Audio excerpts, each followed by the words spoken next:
Hi friends, कैसे हैं? उम्मीद करें कि आप अच्छे होंगे। और आइए आज मैं आपसे बात करने वाला हूं ज्वालामुखी वोल्कानो के विषय में। यानी ज्वालामुखी क्या है और इसके कौन कौन से भाग होते हैं, साथ ही साथ ये भी जानेंगे कि यह कितने प्रकार के होते हैं, इनसे प्रमुख कौन कौन से ज्वालामुखी हैं जिन्हें हमें पढ़ना बहुत ही आवश्यक होता है। तो आइए देखते हैं कि ज्वालामुखी किसे कहते हैं।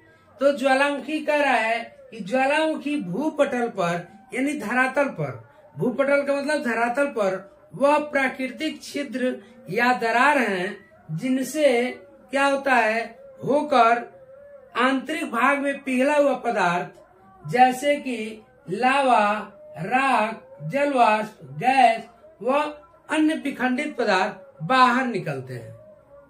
यानी कहा जाए कि ज्वालामुखी वह प्राकृतिक छिद्र है या दरार है जिससे धरती के अंदर यानी आंतरिक भाग में पिघला हुआ पदार्थ उस रास्ते से बाहर निकलता है, वही ज्वालामुखी होता है। अब देखेंगे कि ज्वालामुखी से प्रमुखतः कौन कौन से पदार्थ निकलते हैं। तो सबसे पहले आप देखेंगे कि जलवाष्प और गैस निकलते हैं। तो ये जानेंगे कि सबसे ज्यादा ज्वालामुखी क्रिया में सबसे ज्यादा कुछ निकलता है तो वह निकलता है जलवाष्प। 60 से लेकर 90% तक जलवाष्प होता है और उसके बाद से गैसें होती हैं और गैसों में कार्बन डाइऑक्साइड गैस और सल्फर डाइऑक्साइड गैस, नाइट्रोजन और भी कई गैसें होती हैं। तो ये गैसें इस ज्वालामुखी से निकलती हैं। साथ ही साथ उसके बाद से लावा निकलता है। अब सोचेंगे लावा क्या है, तो देखिए वही पदार्थ जब ये देखेंगे कि मैग्मा जब धरातल के अंदर आता है यानी भूपर्पटी के निचली वाले हिस्से में रहता है आंतरिक भाग में, तो वही मैग्मा कहलाता है और जब बाहर आ जाता है तो वही लावा कहलाता है। ये चीजें हो गया। अब तीसरा चीज क्या निकलना है, जैसे विखंडित पदार्थ के बाद से इसमें दिया है धूल और राख से बने पत्थर के छोटे व बड़े टुकड़े जिन्हें हम बम कहते हैं, लेपली कहते हैं और राख कहते हैं। ये चीजें भी निकलती हैं। अब विखंडित पदार्थ कैसे, जैसे मान लीजिए जब ज्वालामुखी क्रिया होती है तो भूपटल पे दरार पड़ता है, तो जब नीचे से ये देखिए पृथ्वी अंदर से गर्म है, यानी अभी भी टेम्परेचर नीचे जैसे हम जाएंगे पृथ्वी के आंतरिक भाग में तो तापमान इतना ज्यादा है कि कोई भी वस्तु ठोस अवस्था में नहीं है, द्रव अवस्था में है। लेकिन ऊपर जैसे आते हैं टेम्परेचर कम मिलता है। तो जब ये नीचे से निकलती हैं ये लावा, तो जब ये पदार्थ निकल रहे होते हैं तो ऊपरी हिस्से को तोड़ते हैं। भाई इसके नीचे है तो ये जब निकलेगा तो इसको तोड़ेगा, तो इसी से टूटने से यह विखंडित पदार्थों का निर्माण होता है।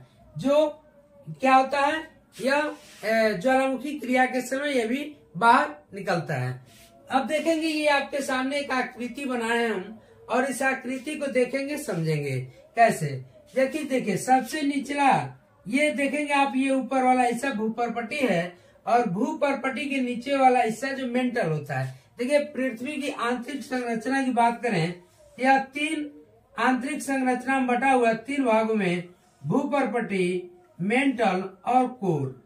भूपर्पटी, मेंटल और कोर ये 3 हिस्सों में बटा हुआ है। ये भूपर्पटी के नीचे मेंटल है और वहां पे उससे ये मैग्मा होते हैं, ये पदार्थ पिघले हुए अवस्था में होते हैं। फिर ये ताप और दाब के कारण जहाँ पे कमजोर परत होती है वहां पे ये बाहर निकलने का प्रयास करते हैं और निकलते भी हैं। जैसे कि ये देख रहे हैं ये मेंटल है, इसमें ये मैग्मा है या पदार्थ है जो पिघली हुई अवस्था में है।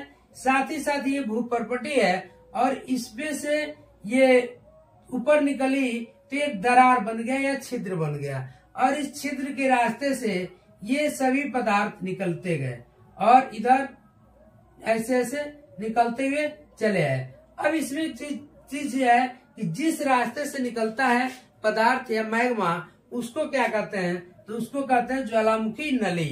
क्या कहते हैं, ज्वालामुखी नली। ये है ज्वालामुखी नली। साथ ही साथ जहां मुहाने पे ये निकलता है इसको हम क्रेटर कहते हैं, और जब यही बड़ा रूप में होता है तो उसको काल्डेरा कहते हैं। और उसके बाद से सबसे ज्यादा क्या निकलते हैं, जलवाष्प निकलते हैं और गैसें ये ऊपर की तरफ निकल रही होती हैं। ये ज्वालामुखी का जो ज्वालामुखी क्रिया होता है तो ये ऐसे ही आकृति समझिए कि ऐसे ही बनता है, यानी यहाँ से पदार्थ निकलता है और रोटी को छेद करके फिर एक छिद्र बनता है या होल बनता है जिसको हम ज्वालामुखी नली कहते हैं। साथ ही साथ जिस मुंह से जहाँ ये मुहाना है ये देख रहे हैं कटोरी के आकार का, ये क्रेटर कहलाता है और यही जब बड़ा रूप में होता है तो कैल्डेरा कहलाता है। जब ये निकलता है तो उसके साथ साथ गैस भी निकलते हैं, राख भी निकलते हैं और जलवाष्प भी निकलते हैं।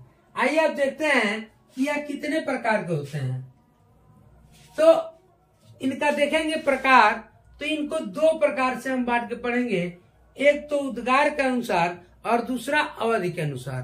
तो उद्गार के अनुसार हम ये देखते हैं, उद्गार का मतलब जैसे यह ज्वालामुखी क्रिया होती है उसके अनुसार, तो उसमें होता है केंद्रीय उद्भेदन और दूसरा होता है दरारी उद्भेदन। दो होता है, यानी उद्गार के अनुसार भी दो होता है, केंद्रीय उद्भेदन और दरारी उद्भेदन। ये दो प्रकार के ज्वालामुखी है। साथ ही अवधि के अनुसार कौन से होते हैं, तो अवधि के अनुसार होते हैं 3 सक्रिय ज्वालामुखी यानी एक्टिव वोल्केनो। यानी सक्रिय ज्वालामुखी वह ज्वालामुखी होता है जिसमें उद्गार होता रहता है, हमेशा उद्गार होता रहता है। इसमें बात करें कि इनकी कुल संख्या लगभग कितनी है, इनकी कुल संख्या एक्टिव वोल्केनो यानी सक्रिय ज्वालामुखी की संख्या पृथ्वी पे कुल लगभग 500 है। और प्रमुख उसमें से बात किया जाए कि सक्रिय ज्वालामुखी कौन कौन से हैं, तो उसमें आप देखेंगे प्रमुख ज्वालामुखी है इटली का एटना और स्ट्राम्बोली। स्ट्राम्बोली भूमध्य सागर में स्थित यह ज्वालामुखी है जहां हमेशा उद्गार होता रहता है और इससे निकलने वाले प्रकाश के कारण यह एरिया हमेशा प्रकाशमान रहता है, यानी यहाँ पे हमेशा प्रकाश रहता है, जिस कारण इसको भूमध्य सागर का प्रकाश स्तंभ भी कहा जाता है। दूसरा प्रकार देखते हैं, यह है प्रसुप्त ज्वालामुखी, डोरमेंट वोल्केनो। ये क्या होता है, ये भविष्य में अभी निकट में कभी नहीं हुए होते इसमें उद्गार, लेकिन कभी भी हो सकते हैं। ऐसी संभावना होती है कि यह कभी भी इसमें उद्गार हो सकता है। और तीसरा है शांत या मृत ज्वालामुखी। अभी देखिए प्रसुप्त ज्वालामुखी में जो उसके उदाहरण हो सकते हैं विसुवियस है, क्राकाटोआ है, फ्यूजियामा है जो जापान में है। साथ ही साथ तीसरा है शांत या मृत ज्वालामुखी। इसको हम देखते हैं ये क्या होता है कि ये न निकट में कभी उद्गार हुआ है और न ही भविष्य में होने का इसमें चांस रहता है। ऐसे ज्वालामुखी जहाँ पे अभी निकट में भी कोई उद्गार नहीं हुआ है और आने वाले समय में भी कभी उद्गार होने का संभावना नहीं है, ऐसे ज्वालामुखी को हम शांत या मृत ज्वालामुखी कहते हैं। इसमें प्रमुख है आपका कोह सुल्तान जो शांत ज्वालामुखी है जो ईरान में है, पोपा जो म्यांमार में है और किलिमंजारो, कई बार पूछता है किलिमंजारो आपका अफ्रीका में है और यह कैसा ज्वालामुखी है, तो शांत ज्वालामुखी है। तीसरा बात करेंगे चिम्बराजो, और चिम्बराजो कैसा ज्वालामुखी है, तो यह भी एक प्रकार का शांत ज्वालामुखी है। साथ ही साथ मित्रों इसमें एक शब्द आता है गेसर, एक शब्द आता है गेसर। ये देखिए जब गेसर एक शब्द आता है इसमें गेसर, गेसर क्या होता है, तो जब ये जलवाष्प या राख या गैस जब ऊंचे बहुत ऊंचे अवस्था में निकलते हैं तो उसी को हम गेसर कहते हैं। मित्रों आपको मुझे उम्मीद है कि ये ज्वालामुखी आपको समझ में आया होगा। यदि आपको अच्छा लगा यह क्लास तो प्लीज प्यारा सा कमेंट कर दीजिए, लाइक दे दीजिए और मित्रों में वीडियो को शेयर कर दीजिए। अभी तक आपने इस चैनल को सब्सक्राइब नहीं किया है तो प्लीज चैनल को सब्सक्राइब कर लीजिए, बेल आइकन का बटन जरूर दबा दीजिएगा ताकि प्रत्येक वीडियो का नोटिफिकेशन आप तक पहुंच सके। मिलते हैं नेक्स्ट वीडियो में अगले टॉपिक के साथ, तब तक के लिए जय हिंद जय भारत।